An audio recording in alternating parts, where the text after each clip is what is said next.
بسم اللہ الحمد للہ والصلاة والسلام علی رسول اللہ رب اشرح لی صدری ویسر لی امری واحلل عقدۃ من لسانی یفقہوا قولی۔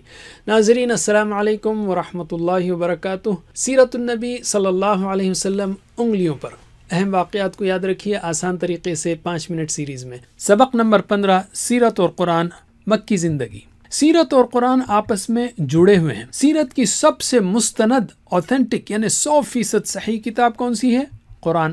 سیرت میں واقعات ملتے ہیں، قرآن میں لوگوں کے خیالات اور نیتوں کا ذکر بھی ملتا ہے۔ قرآن کریم رسول اللہ صلی اللہ علیہ وسلم کی نبوت کے مختلف پہلو بیان کرتا ہے، مثلا یہ کہ آپ رحمت للعالمین ہیں، آپ فرشتہ نہیں، آپ پر مختلف طریقوں سے وحی کی جاتی ہے وغیرہ۔ سیرت میں لوگوں کا اس وقت کا حال ملتا ہے، مگر قرآن ان کے انجام کی پہلے ہی خبر دے دیتا ہے کہ دنیا میں کیا ہوگا اور آخرت میں کیا، اور قرآن کا بیان معجزانہ ہے، کوئی کتاب مقابلہ نہیں کر سکتی۔ اصل وجہ کیا تھی؟ مسلمانوں کو کشمکش، تکالیف اور جو چیلنجز تھے مکے میں وہ کیوں تھے؟ اصل وجہ کیا تھی؟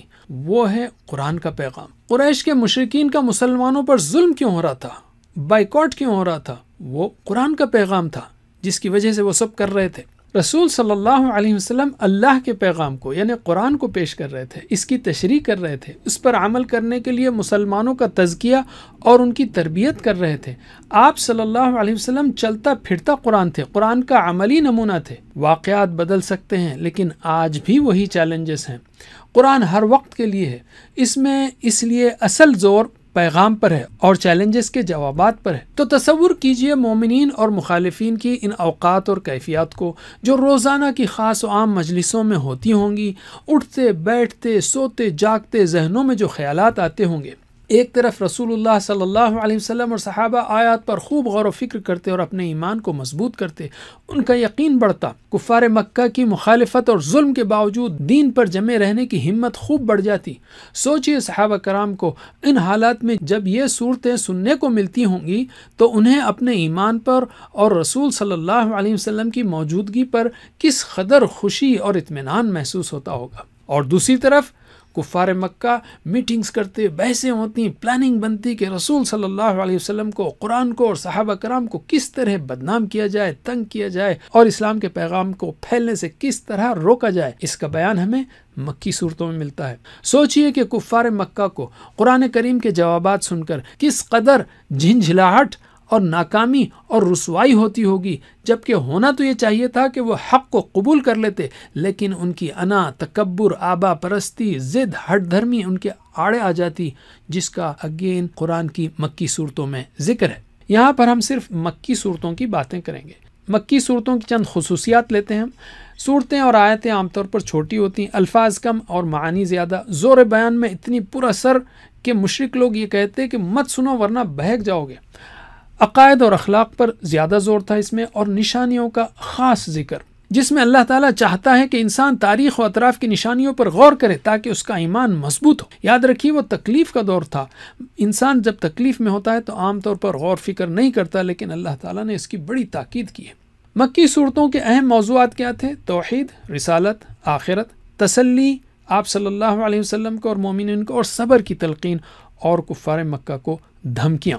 مشرکین مکہ کے شرک کے چند نمونے ہیں، جیسے وہ ذات میں شرک کرتے تھے، اللہ کے لیے بیٹیاں قرار دیتے تھے، صفات میں شرک کرتے تھے، کہتے کہ بت ان کی بات سنتے ہیں، ان کی ضرورتیں پوری کرتے ہیں، حقوق میں شرک کرتے تھے، بتوں کے آگے جھکتے عبادت کرتے، اختیارات میں شرک کرتے تھے، یعنی کھانے وغیرہ میں حلال و حرام کی انہوں نے خود سے پابندیاں بنا لی تھی۔ تو اللہ تعالیٰ نے اس میں توحید پر دلائل دیے ہیں قرآن کے ذریعے مسلسل طرح طرح سے۔ مثلا اللہ نے دنیا کی ہر چیز پیدا کی، ساری دنیا کا انتظام اسی کا ہے، ہر چیز اسی کی محتاج ہے، اور انسانی فطرت ہے کہ مصیبت میں اسی کو پکارتا ہے، اور اس ساری کائنات میں ربط ہے، مثلا سورج کا فاصلہ اور روشنی ایسی ہے کہ زمین پر زندگی ممکن ہو سکے وغیرہ۔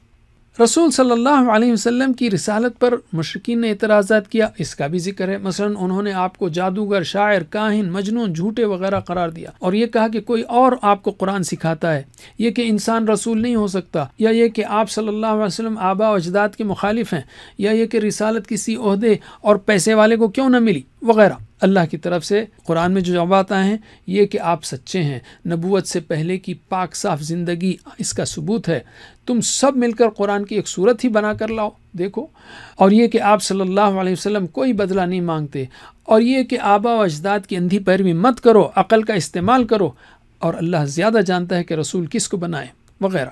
علم آخرت پر ان کے اعتراضات کا جواب دیا کہ وہ کہتے تھے دنیا صرف یہی ہے، یہ کھیل تماشا ہے، مرنے کے بعد مٹی میں مل جائیں گے، پھر زندگی ممکن نہیں ہے۔ وہ کہتے تھے کہ آبا و اجداد کو زندہ کر کے بتاؤ وغیرہ۔